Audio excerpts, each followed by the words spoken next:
evening, Rian Kutsia, Fortis Proactive Defense Solutions. Tonight I am chatting to Francois Roux and Roux Wildenboer, two of the senior instructors on the loan operator course. And we'll be talking about a fairly, let's open the scan of worm selection. Roux, Francois, good evening and welcome. Hey, good evening, Rian. Thank you for having us back. Hi, Rian. Nice to talk to you again. Okay, gents, let's kick this one off. I'm going to start at the basics. When we talk about bullet grain, what exactly are we referring to, and why does the small unit of measurement matter so much in real-world shooting scenarios? Roux, I'll start with you. Thanks, Rian. Well, a grain is just very simply a unit of mass, right? It's just a way for us to measure the weight of the bullet in a unit that's a little bit smaller than a gram. So there's 15.4 grains inside every gram. So 1 gram weighs 15.4 grains. So we can measure very accurately in 15ths of grams. And that becomes important because the measurements in ammunition and reloading often are very small. If you look at the amount of powder that you typically pour into a 9mm casing, it's much less. It's much less than a gram. So there's just a unit of mass that's better to work in and more standardized for such small masses. Francois, do you have anything to add to that?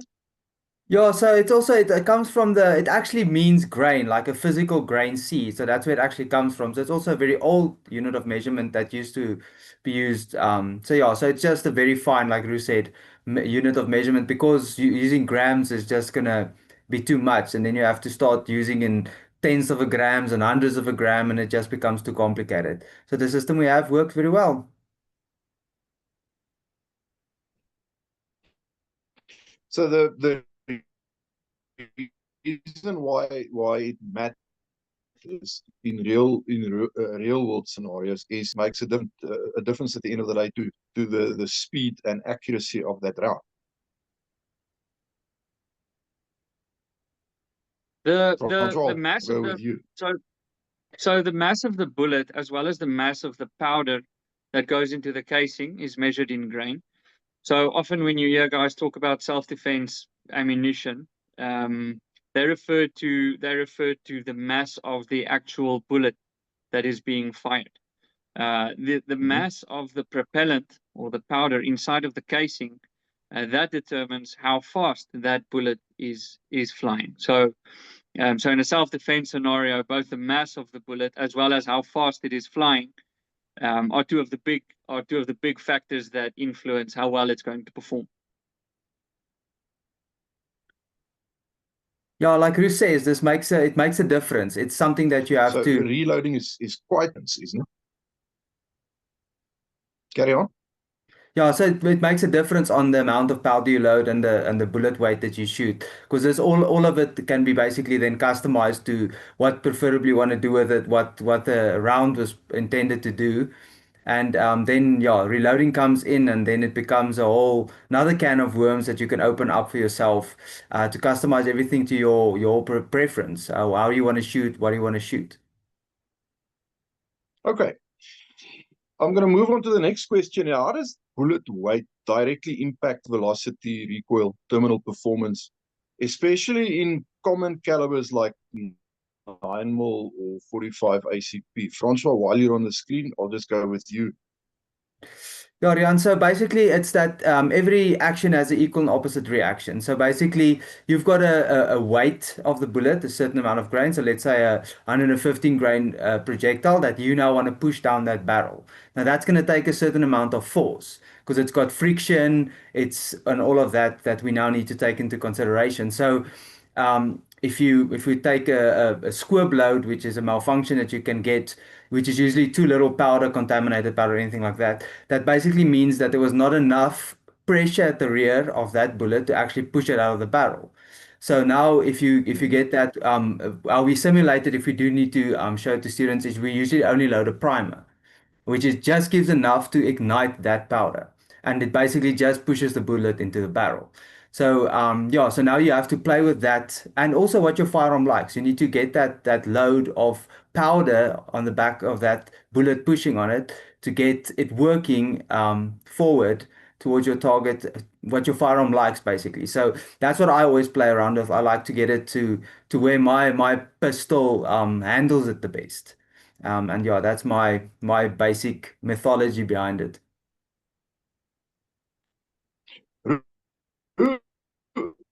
Can you add to that? Yeah, so for the same amount of propellant in any, let's call it a 9mm casing, a heavier bullet is going to travel slower and a lighter bullet is going to travel faster.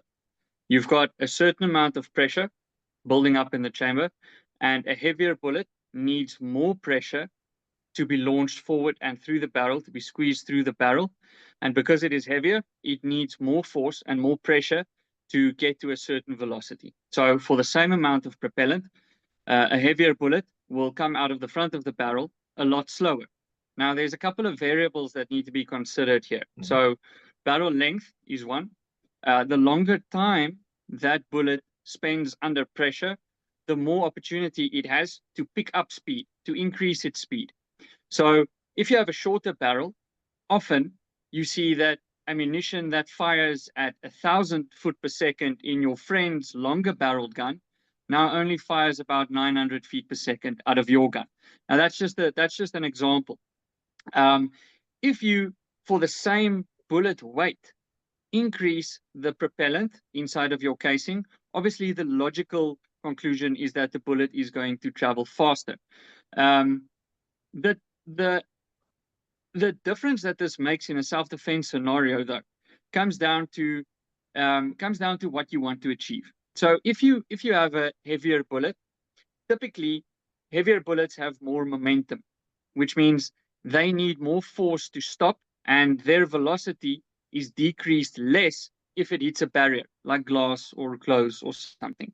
Lighter bullets have more kinetic energy, but often their trajectory is influenced more by things like barriers, like glass or clothing or plywood, or twigs and leaves. I mean, if you need to shoot, if you're hunting, that starts making a difference. If you need to shoot over a longer distance, now with handgun shooting, this doesn't make that much of a difference. This doesn't make that much of a difference. But if you shoot over longer distances, a heavier bullet, which is traveling slower, will have a more severe fall in trajectory. It will have a more of a parabolic trajectory than a lighter bullet traveling very fast. Because that heavier bullet takes a longer time to reach the target, it's got longer time for gravity to actually do its work and weigh on that bullet, and therefore, you know, drop its trajectory on the way to target. But like I said, on handgun shooting, it doesn't make much of a difference. The rule of thumb for handgun calibers, let's take 9mm just as a standard. They come in a couple of typical bullet weights in grains. 115 grains are usually used for range ammunition and just typical plinking and practice. And then 124, 135, and 147 grains are typically used in self-defense ammunition. You do get specialty ammo that's very, very light self-defense ammo that travels extremely fast, but it does have some drawbacks, and we'll get to that in a moment, I think. But so the relationship is the heavier the bullet, the slower it travels for a specific load of powder, and the lighter a bullet, the faster it travels for a specific load of powder. Okay, that makes sense. You mentioned the different weights, 115 gram, 124, 147 grams of grains. We know this is an ongoing debate. between shooters. Well, maybe I should rather say this is one of many ongoing debates between shooters. But it is one that features quite regularly. So can we just touch on the pros and cons of each of these? And how do you go about choosing the correct one for self-defense? Roux, while you're on the screen. Sure. So for target shooting, and this is where the bullet weight starts making a difference on recoil.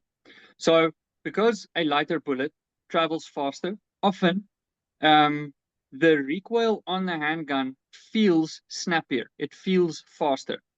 Okay. And that freaks out many shooters. So especially in very light subcompact guns, polymer frame subcompact guns, that bullet is launched out of the front of the barrel, and all of that reactive force that Francois mentioned previously is now acting on a much smaller mass of pistol. So you would have felt this if you shoot with a very heavy pistol, steel frame CZ75 or CZ Shadow or whatever.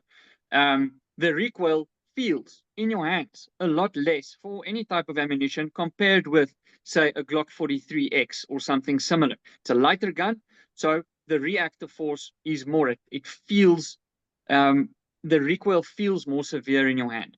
So many shooters, when they are reloading themselves, to try and mitigate that snappy recoil feeling, they actually increase in bullet weight. Now, increasing in bullet weight drops the velocity, but it also makes the bullet or it makes the gun recoil feel more gradual. So the recoil isn't necessarily less in terms of a momentum change, but it feels less. It feels slower. The slide moves slower. That momentum or that impulse actually works on your hands a little bit slower. So for many shooters, they follow the front sight better because the recoil is a little bit slower. They call it slide velocity. So with a light, snappy caliber, the slide and the front sight often is very difficult to follow. With a heavy, slower caliber or heavier, slower bullet, the recoil feels slower. So for range use, we don't necessarily recommend going all the way up to 147 grains, say for a 9mm.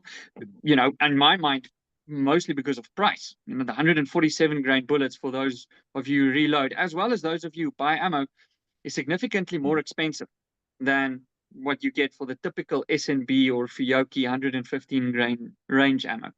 So me personally, I shoot my range ammo is 125 grains, which is not as snappy or as fast as the 115 grains, but it still finds that cost sweet spot without going to the 147 grains. Serious sport shooters do go to 147 grains because exactly the point that I've stated now. The recoil feels slower and more manageable. For self-defense purposes, you want, and this is my opinion, but because of a slower bullet having more momentum typically, even though it's got lower velocity, you can control the gun better, and you are not that impacted by barriers in between you and the target. Something like a curtain or a piece of glass or the window of a car, something that you may typically encounter in a self-defense scenario. So yeah, that along with the fact that a slower bullet typically has adequate penetration capability, depending on, okay, and this is a disclaimer, depending on the bullet. Because when we talk about penetration capability, I can see Francois smiling. This is a can of worms. Okay, what is stopping power? What is penetration capability? What is good? What is bad? What's too much? What's not enough? It's really an in-depth discussion. But you get that with a heavier bullet, that is of quality build, a premium hollow point. You do get a very good balance between penetration and your penetration capability and not over penetrating. And that's Okay. my 2 cents. We're going to touch on that specific point with my next question. Francois, I just want to get your inputs on this.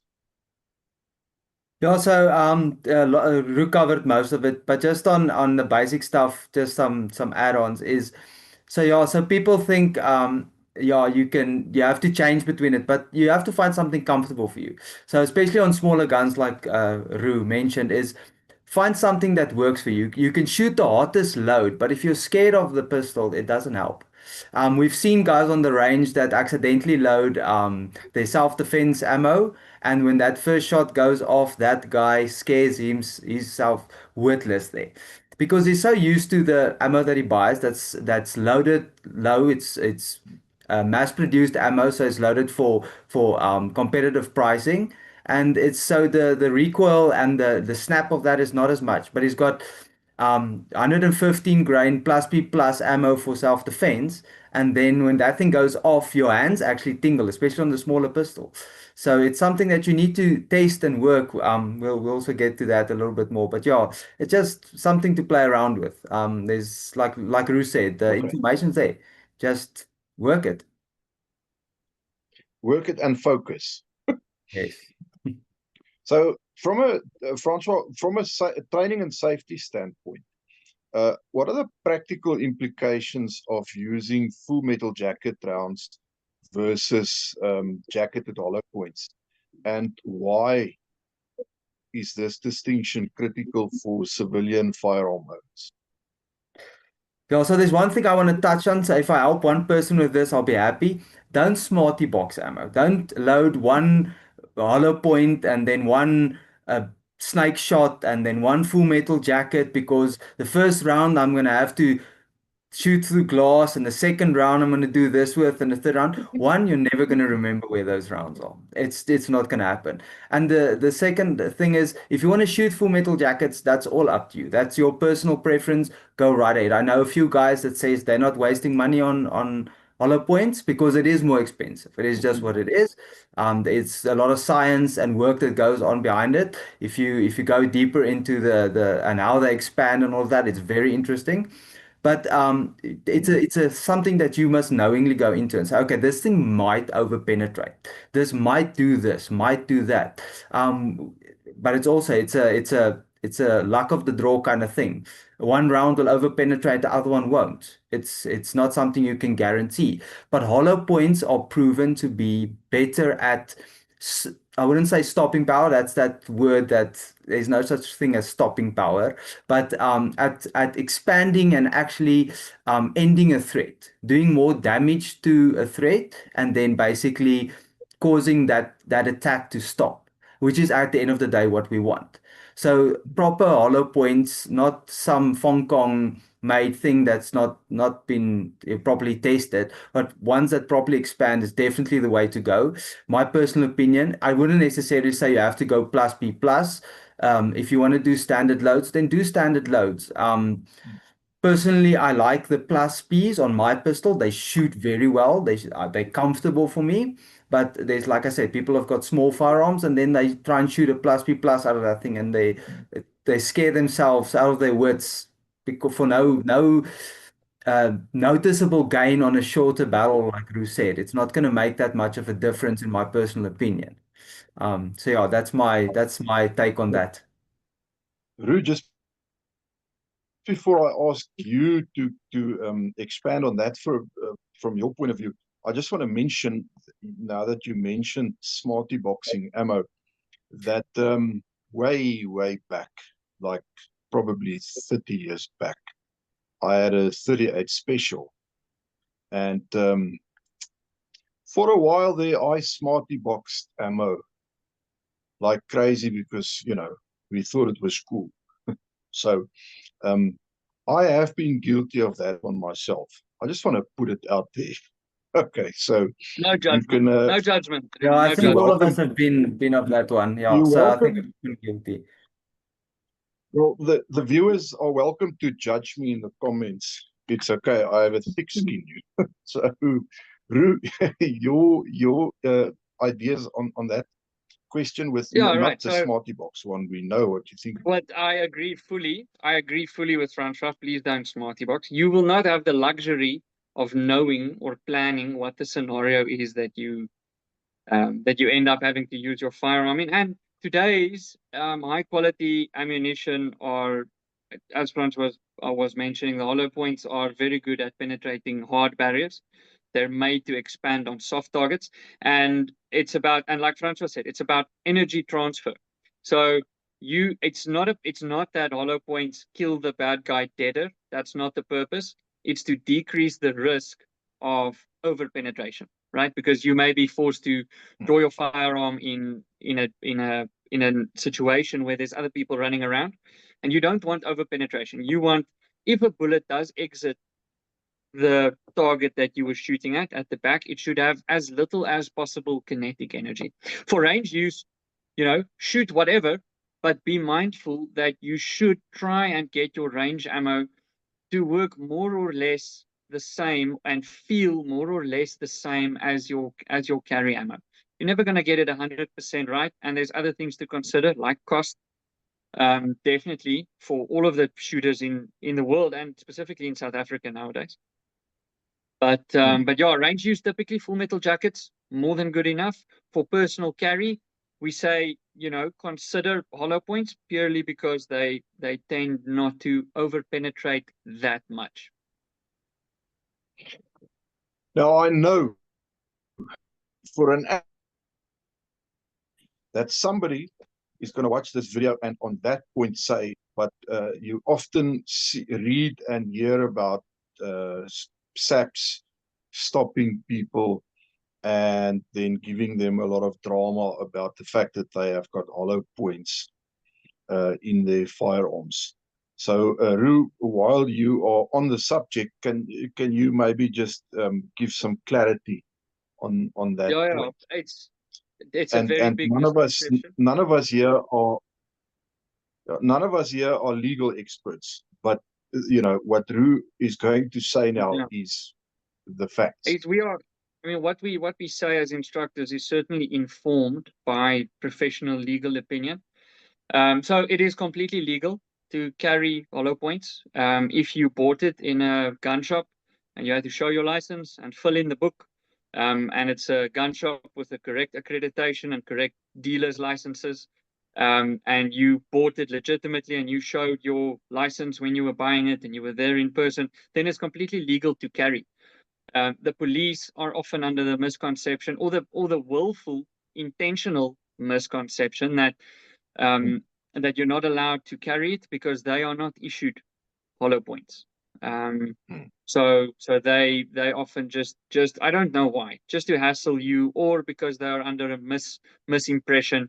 If this does happen to you, just for the listeners and the viewers out there, don't start a fight with the police officers there at the roadblock, right? Cooperate.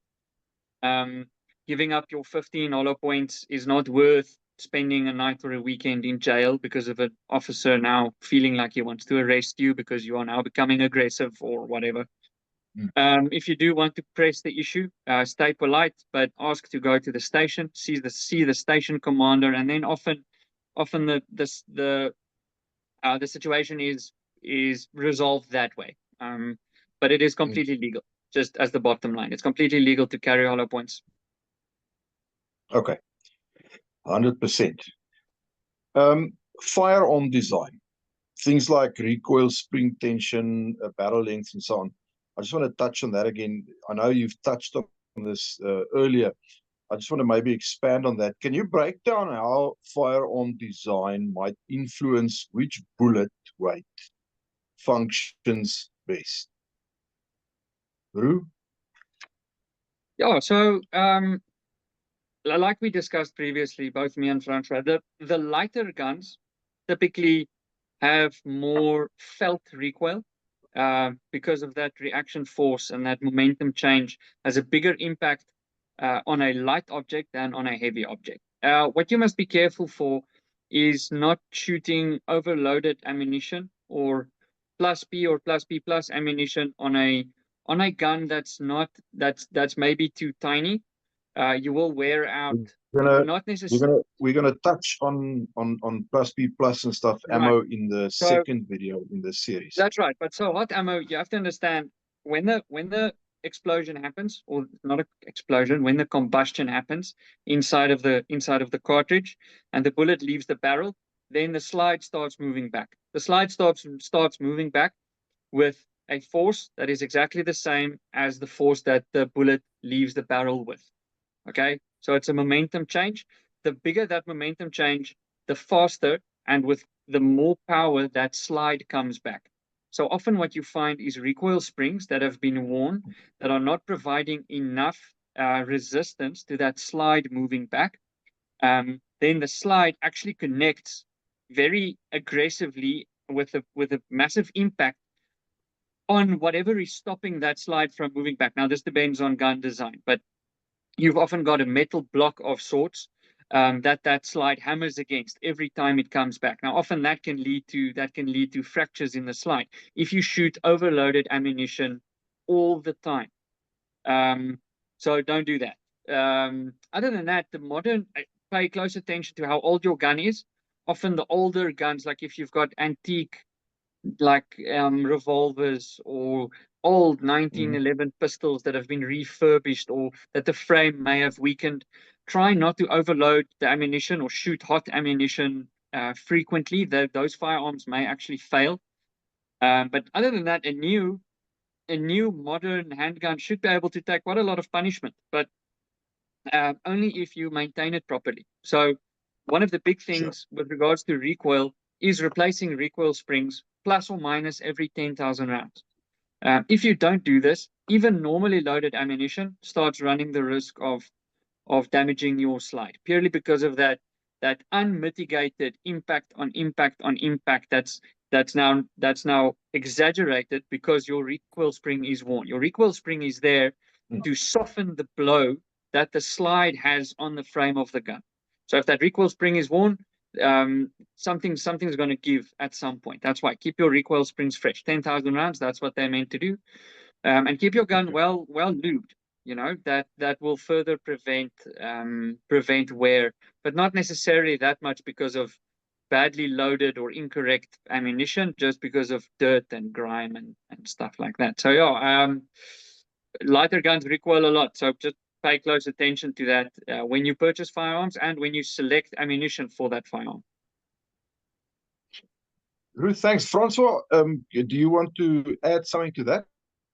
Yeah, I'd just like to say, take care of your firearms because it's a very tedious process and a very expensive process, especially in South Africa, to actually replace that firearm if something goes wrong. So look after it. It's still a tool. I don't understand it's a tool. It's going to fall, it's going to scratch, it's going to this and that. But willfully neglecting something, it's like willfully neglecting your car. If you do that and something goes wrong, it's your own fault. And if it's something that your life depends on. So yeah, take Roux's advice to the T, definitely. Okay.